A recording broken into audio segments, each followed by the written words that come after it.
Well, a little bit of blatant advertising in the UK column. I just want to say that for a long time we've been trying to do this business of pin on the perpetrators of what needs to be pinned. They're traitors. It doesn't matter what party they're from, Gordon Brown as it was then, and a very young Cameron and Clegg. But these people are working together. They are working to a common purpose. Of course, a common purpose is actually a crime if you look it up in a law dictionary. And they're betraying the country. But we know that they're having their strings pulled. And I think it was the Mirror a few days ago actually just said, well, Cameron's a liar and he's a deceiver. And I like that language. I was very impressed. And then it went on to say, but of course he's only a front for the banksters. And I was fascinated by that because obviously that was a mainstream paper picking up on the type of language that's going around in the alternative press. Banker, gangster.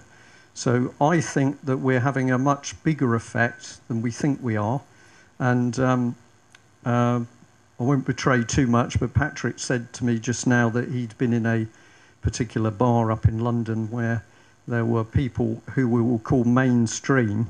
I only wear a suit because it's a sort of uniform. I know that if I keep my suit on, some people believe me, some don't, but I'm winning more than I'm losing.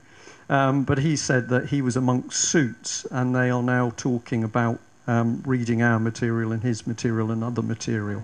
So it's good, isn't it? Right, now what I just wanted to do, and this is why I'm going to keep it quite loose, so I'm happy to drift around, but for me the biggest thing is this concept that we're being attacked, the subversion process.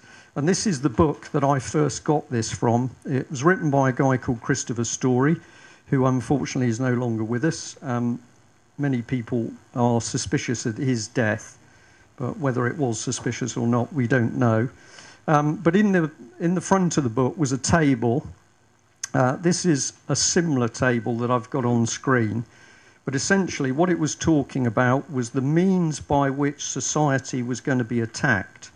And so, for instance, it talked about in religion, false religions, spiritual desert, emptiness and ignorance, law and order, legislated, imposed, inconsistent, unwarranted bias in favour of the offender, victimisation of the victim. Now, what I've got on screen here is actually an early version. So the one I'm reading in the book is about 1985. This one here